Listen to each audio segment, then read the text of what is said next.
Hey everyone, welcome back to the realm. I'm Gina. Rich. I'm Jen. I'm Brian. And we have Rob that is off this week and Kez that is off this week. So it is the four of us here to give you the news that matters most. Our weird weekly news segment comes out every Wednesday during our regular seasons. And we'll bring you old news, new news, pretty much any kind of news that can be labeled as weird.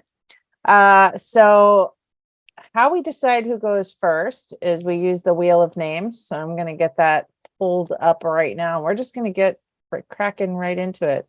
All right. Everybody ready? Let's roll. Yep. All right. So let me share my screen here. For those of you that are listening, you can catch us on YouTube if you really want to see it. All right. Let's see who's going to go first this time. Get your story ready, Rich. Is there even a question? Stop. Oh, yes. Oh, I gotta go first. oh, the Okay. tide has turned. Okay. Wow. The tide has turned. Rich has to go first quite often. Don't call it a comeback. Not yet. We'll have to wait till a couple weeks in a row and see how it works out with that. Yep, right. Okay. I'm trying to decide, I had several stories pulled in, so that we can be prepared.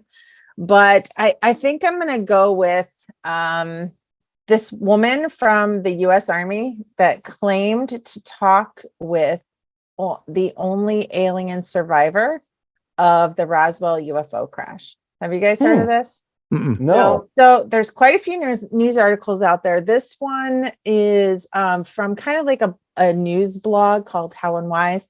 And this was last updated on April 6th of 2023. So we'll put the links to put the links to all of our stories in the show notes. So the story goes this. So we know that the story talks about how we know that the incident at Roswell has always been everybody thinks it's aliens, government covers it up. We all have our own thoughts and conspiracy on it. So the article kind of addresses that. And it says the Roswell incident has always been a core of all aliens and UFO mysteries we have seen in the last several decades. Officially, it was never claimed that the alien craft crashed in New Mexico in 1947, but many people at that time said they had seen an alien craft that day. And there's dozens of stories that tell us that aliens were rescued after the crash and that had possibly survived.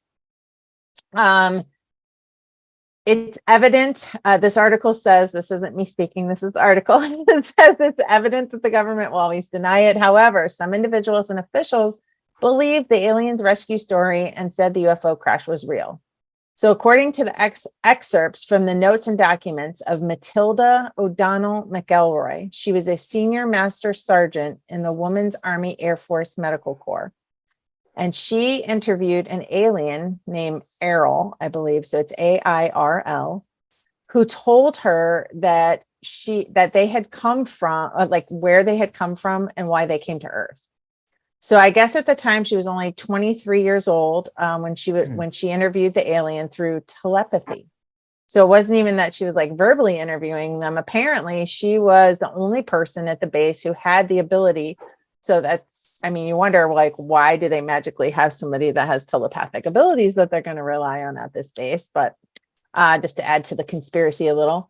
So she was the only person at the base who had the ability to talk with beings through the mind. So in her interview with Errol, she found that the alien itself was not a biological being, and it had a female-like appearance, and also just had not been injured during the crash. So it was left uninjured.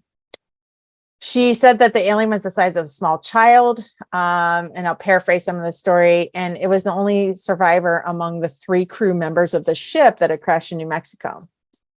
So apparently this alien's body was made of synthetic material, which means that it was an alien robot, they believe, controlled by the higher order being from this alien civilization.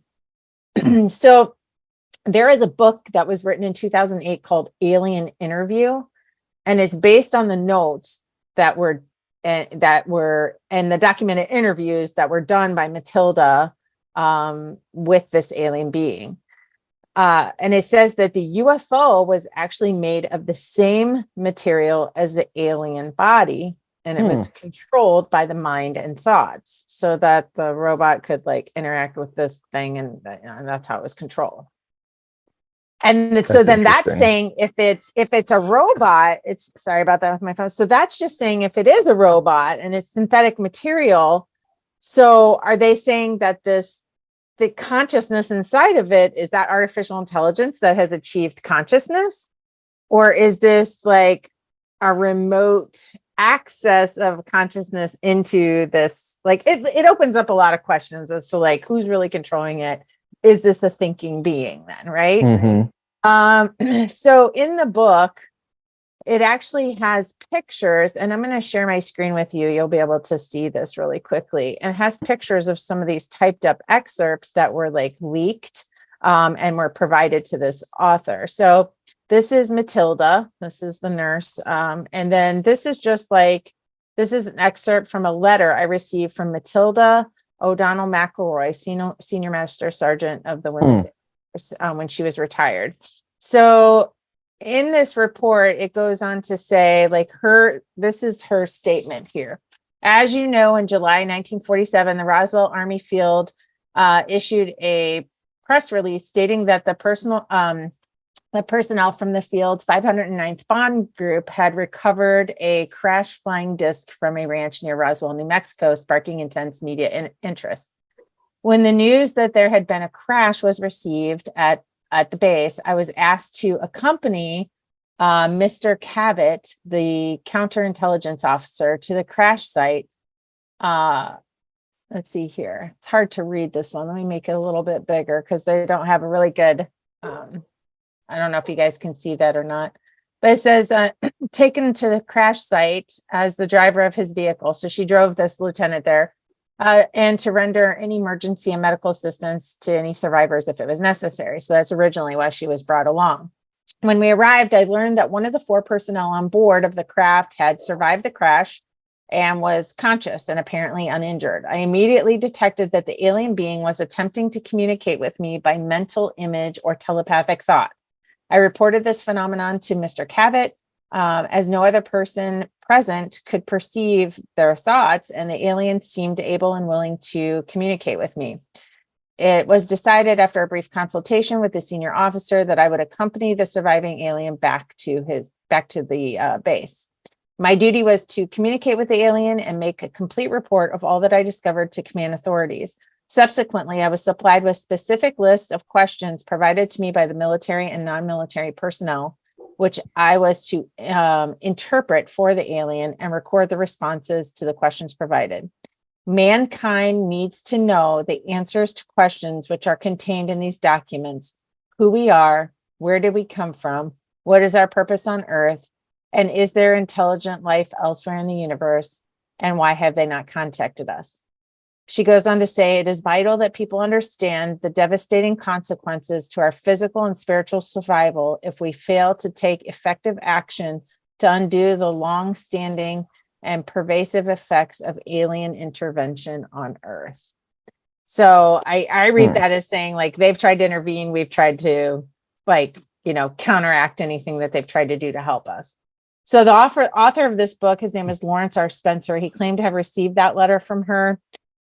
She wrote that the Domain Expeditionary Force, which it was a race of beings, had been conducting operations in the solar system for the past 10,000 years and using the asteroid belt as an intergalactic base. Matilda was assigned as the flight nurse to this bomb wing, the 509th Bomb Wing. She asked several questions to Errol they refer to Errol as a she, her civilization, star system, and history.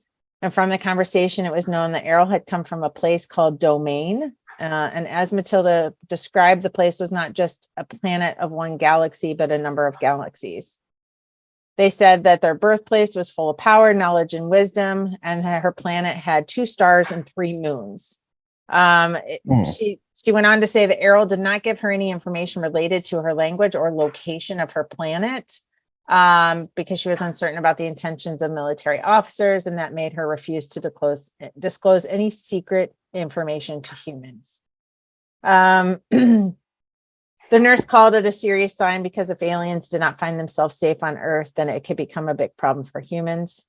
Errol called her civilization very powerful, extremely ancient, and above all, their goal was to progress. Now, you can go on, I'm going to put the link on so that everybody can read further, but just so that I don't go into the article is really fantastic. So I'll make sure I post that, but just to not like keep reading and, creating like an hour-long episode on this.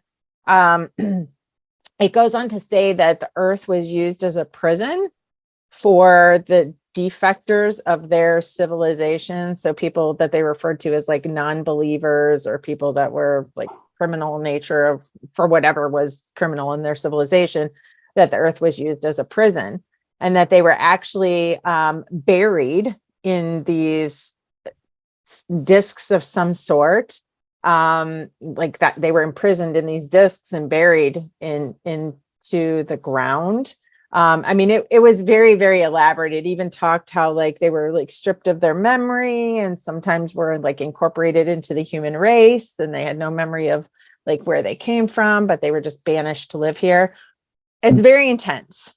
Were they saying that they were buried here under the ground in their disc? Yeah, here, let me go on to show you here. Let me see if I can pull that up.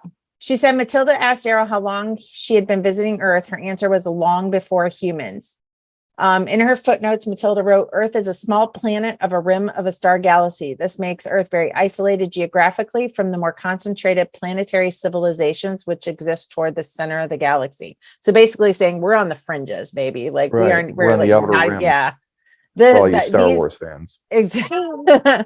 These obvious facts have made Earth suitable for use only as a zoological or botanical garden, or for its current use as a prison, but not much else. So even as of this interview, they were saying that they were currently using it as a prison. It says before 30,000 BCE, Earth started being used as a dumping ground for prison for ISBEs is what they called them, IS/BE. They were judged untouchable, meaning criminal or nonconformists. They were captured and encapsulated in electronic traps and transported to Earth from various parts of the old empire. Underground amnesia stations were set up on Mars and on Earth. In Earth, they said it would be in the Rwenzori Mountains in Africa, in the Pyrenees Mountains of Portugal, and then the steppes of Mongolia. I was saying that, her story sounds a bit like science fiction, but they did, what I was going to go on to tell you guys is they made a short CGI film based on all this information called the ESMA 2008. It was released on YouTube by ESMA Movies, in which a playful child alien with deviant behavior is turned into a human and exiled to Earth by ETs after he disturbed the peace on their planet. The video has a strange concept, but says that it's similar to the story that Matilda, gave about Earth. So it's basically saying that these were, implanted into the mountains or, in those locations. See, that's wild because anytime I hear like that kind of thing, I always try to connect dots to everybody coming on this season. We're going to get into some Bob Lazar. And I always try to see if there's anything that you can connect to his story. So when you got to they were encased and they were put underground, just a spoiler for anybody who hasn't gotten onto the Bob Lazar interview that he did on Joe Rogan, you should check it out because we're going to be talking about it coming up. One of the ships or saucers that they found, he does say he was told at least one that they had, that the government has, was found in an archaeological dig, which always seemed weird. Why would that be something that was even thrown in there? Because it really sends your mind wandering. But so it's interesting that that's kind of a little link right there between the two stories, which is kind of rad. Yeah, that's very cool that I love that you have that base knowledge so that you can like put that all together. That's why we make such a strong team, because each one of us knows something about something and we just like put it together. So I'm really super excited to do that Bob Lazar. I know, I'm so excited we call to that a teaser in the biz. Love it. So that was my story. I thought it was like one of those mind-blowing stories that like after I read it, I was like, oh my God, there's just so much. So then I started Googling, and there's tons of different stories, but surprise, surprise, nothing on mainstream news, all on these like other news sources where you got to get in like underground news stories and things like that. Not underground news stories, but less popular or, not affiliate news. So anyway, a month ago we were shooting stuff down in the sky, and now we don't even talk about that anymore. we've moved on from the strangeness of that. Everybody just forget about it. What are you talking about? I don't even know. Oh Lord. Okay, let's see here. Let me get back to my. Okay, here we are. We're gonna figure out who goes next. Ready? Let's roll. I wonder who it's gonna be. Brian. Oh boy, Rich is really. He's like he's smiling. He's like, man. Yeah, this doesn't happen. Is it my birthday today? Someone's pranking me or something going on. Something. Well, yeah. If you would have told me, can you guess when your name's going to come up? It wouldn't have been. Oh yeah. It wouldn't Smart have been money was on you were third or fourth. If you get picked last, then you should go buy a lottery ticket. Just saying. I don't know if I'll do that, but well, I always like to have a choice. It makes it more fun to have two stories to choose between. So we have baseball or cardboard. Oh. I kind of want to go with cardboard. What do you think, Jenny? I want to say baseball. I want to see what's behind this horrible baseball that we're here. Okay, let's go with baseball. I'm on. I want to know what baseball did. Okay, good, because there was no cardboard story. I made that up. I only had one more story, so you're getting baseball no matter what. I just wanted there to at least be a choice. Thank God. Did you come up with the most boring thing you could think of to compete with baseball? Yes, cardboard was the most boring thing. I honestly thought it was going to be some story about a movie cutout, like riding shotgun in somebody's car in the diamond lane, so they could go. Yeah. Yep. All right. So the baseball story. This is kind of an unfortunate one. The Colorado Rockies mascot was attacked while dancing on the dugout this week. Dinger. No. It's not funny. No, it's not. But this seems to happen a lot, though. I mean, I laugh at the most inappropriate things, just because the way that you present it, and then it's like the visual in my head, and I mean, and Dinger's adorable. Dinger, the purple dinosaur triceratops mascot for the Colorado Rockies, got a little dinged up at a fan encounter at Coors Field. The cheeky purple triceratops was dancing on top of a dugout during a game with the St. Louis Cardinals. Now it makes sense. Cardinals. When an unidentified man decided to tackle the creature for no particular reason. Luckily, the triceratops was a trooper and quickly popped up to show that things were okay. However, the Denver Police Department is still looking into the incident as an assault and working with the Rockies to identify the alleged attacker. Following the incident, Dinger went on social media to let everybody know, for those of you wondering, I am okay. Let's just not beat up the purple dinosaur, please. So Dinger is fine. This seems to happen a lot. Everybody needs to Google Tommy Hawk at the Blackhawks game. He got into a fight a few years ago. A fan wanted to pick a fight and tried slapping Tommy Hawk around, and Tommy Hawk beat the shit out of the guy. And it's one of the funnier mascot videos you'll see. Only at a hockey game, folks. But this seems to happen a lot, that people are going after mascots. Oh, look at that. There's Dinger look right there. Who wants to tackle that thing? Come on. A St. Louis Cardinals fan. Sorry, we just lost all of our I want to know who was in it. All of our listeners from St. Louis, but I think we're safe. Who was in that thing that they could pop back up? There's no way if you're wearing that thing, how fast could you pop up? Right, I'd still be laying there. Right. I mean, that doesn't look like it's an easy outfit to wear. 2 hours later. I think maybe it's all relative. The quickness of getting up is being factored into wearing the costume. Like maybe it takes a regular person a minute and a half to get up. I just pictured that thing on its back rolling around. Yeah. See, that's why I would never apply.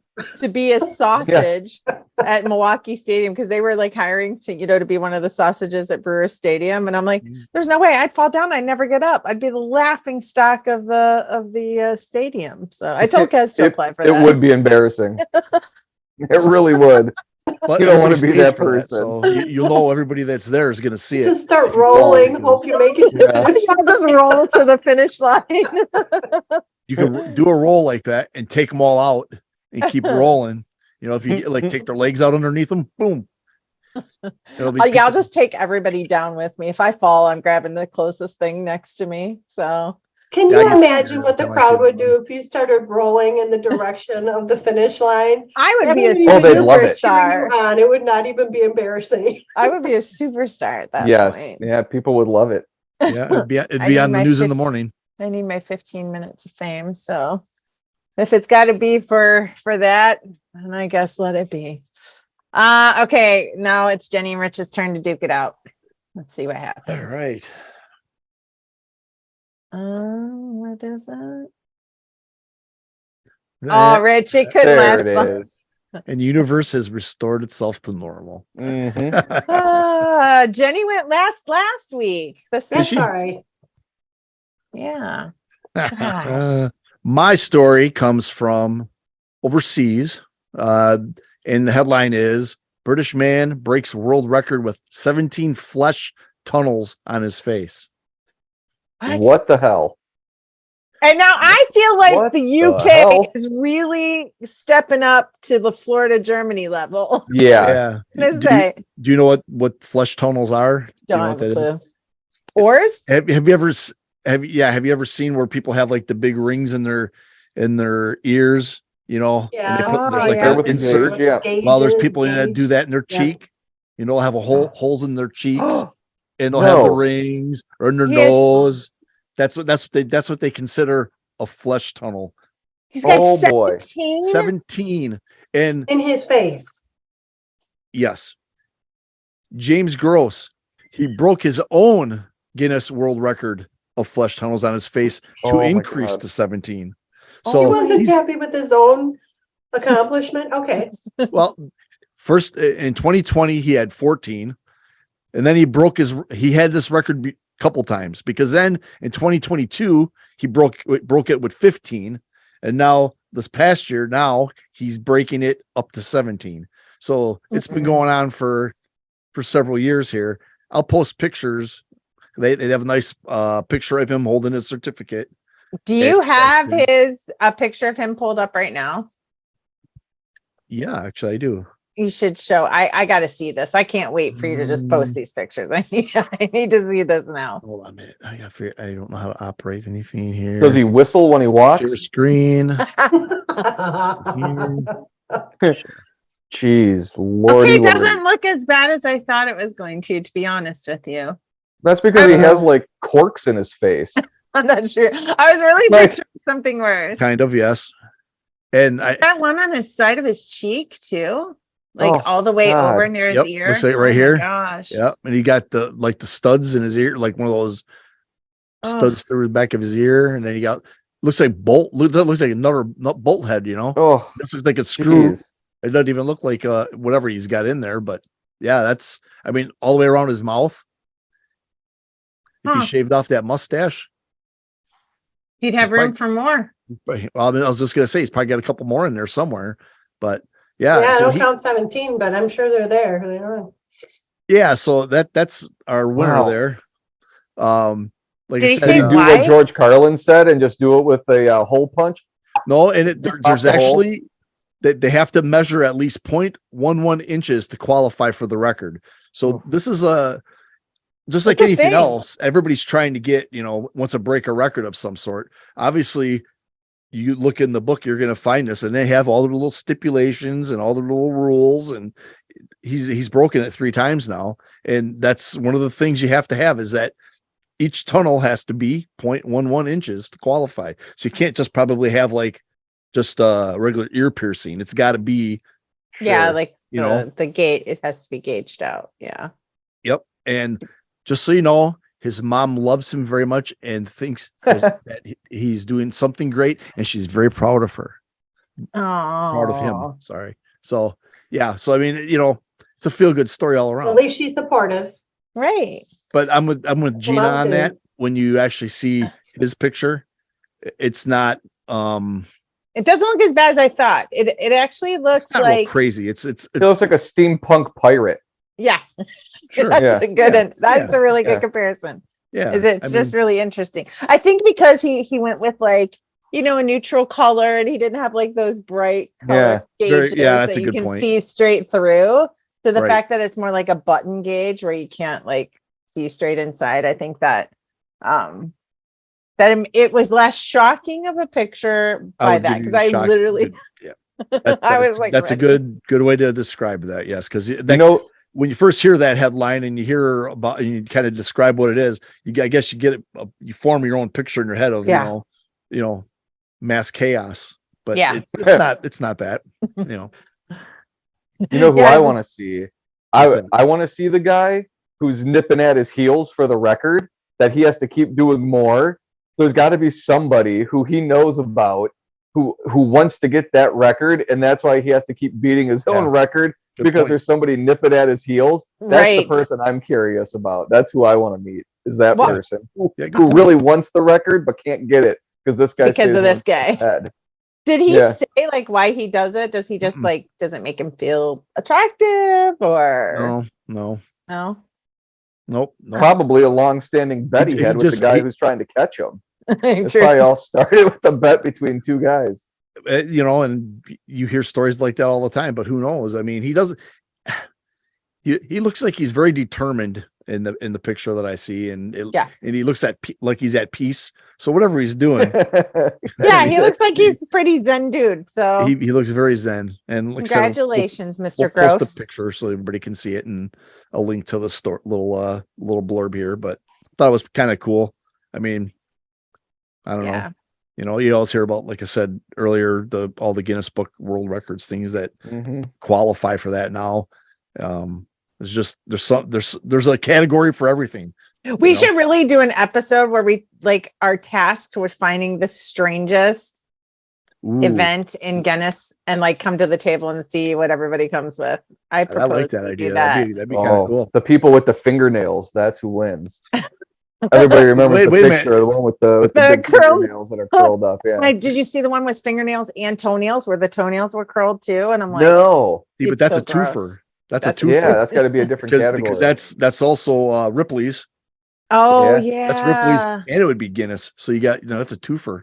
Okay, I think that the next Weird Weekly News that we do after this, like next week, will be we'll do the Guinness Book of World Records, and then the week after that we'll do Ripley's Believe It or Not, and we'll see who can come with the Ooh. strangest stories from those two places. Like, so the I think that's a good strangest idea.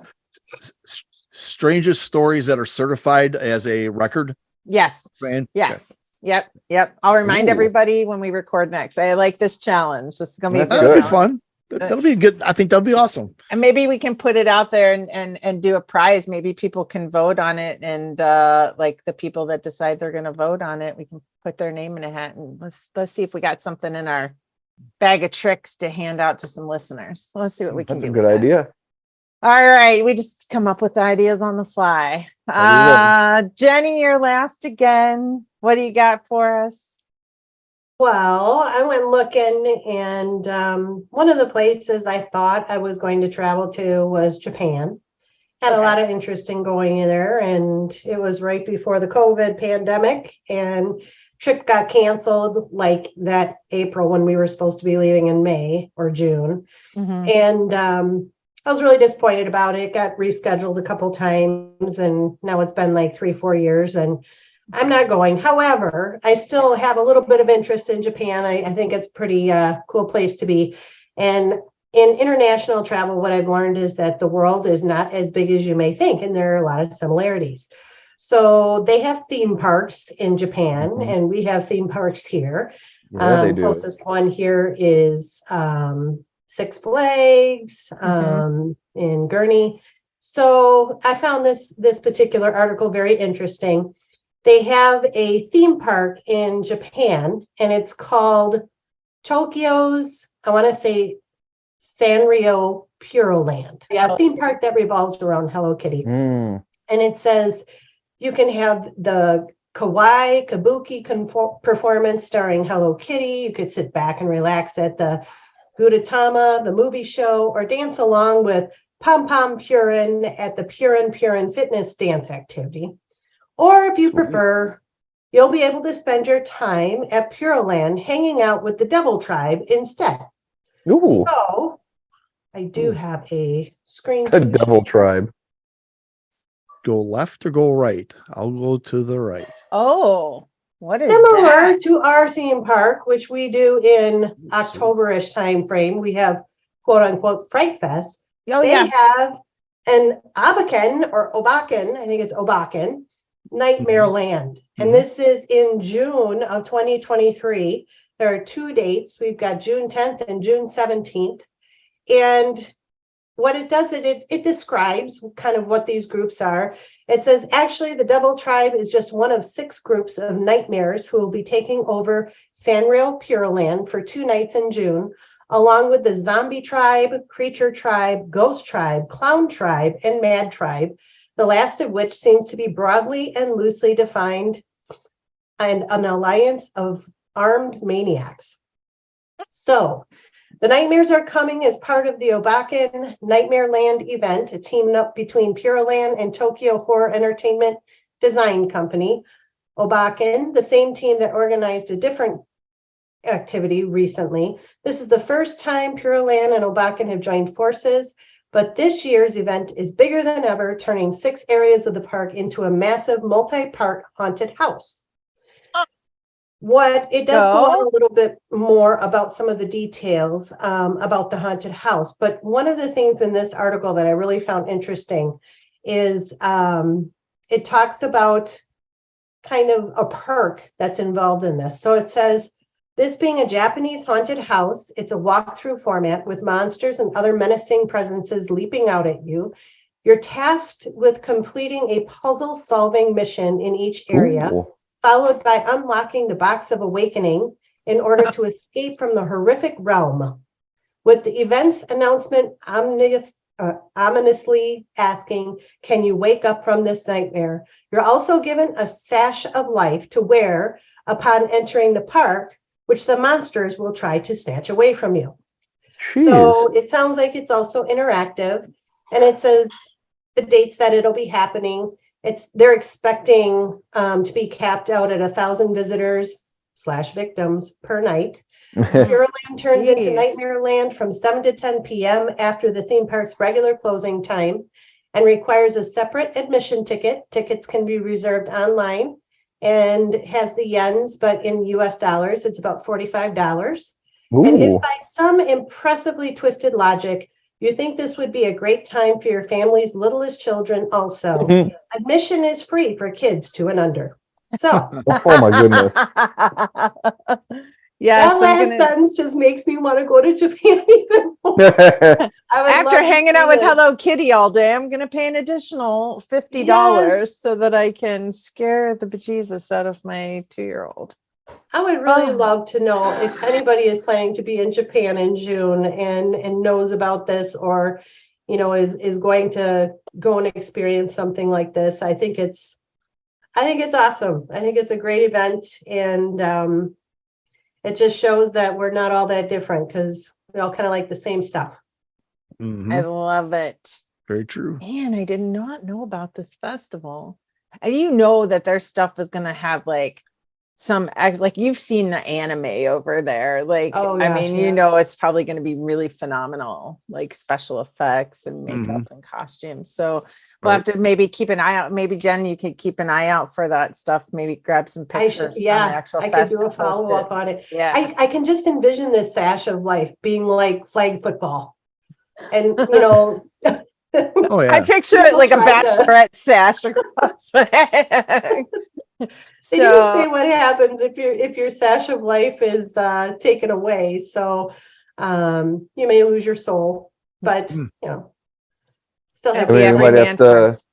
might have to check after that event happens. There may be a theme park vlogger somewhere that's going to be there, and it'll have a vlog on the whole thing. Yeah. Oh, Yeah. that would be That's a awesome video. to come back. TikTok's and a see. good I would place to love check to be that able out. to see some of that. Yeah, Yeah, for sure. So Jenny, you keep pulse on that and let us know. I so we will. can I take will more do that. stuff. Well, guys, this was fun. We learned a lot from each other. So if any of you out there listening have any crazy stories of your own, have any local news that's weird, it can be paranormal, it can be about Yetis and Sasquatch and skinwalkers, or I don't know, theme parks that are haunted theme parks, or aliens, whatever. It can be weird. As long as it's weird, we're what I say, as long as we're weird, it's weird, we're wild about it or something. I think they made like a tag phrase. Sure. So anyway, if you have anything, send it to connectedrealm@gmail.com. That's connectedrealm@gmail.com. Join us every other Monday for single topic episodes. And we got some good stuff coming up. So I think Brian mentioned we got Bob Lazar coming up. We got Right. Cooper. We have tons of stuff coming up. Your ears are gonna love. So until next time, stay weird, everyone. Ciao. Bye.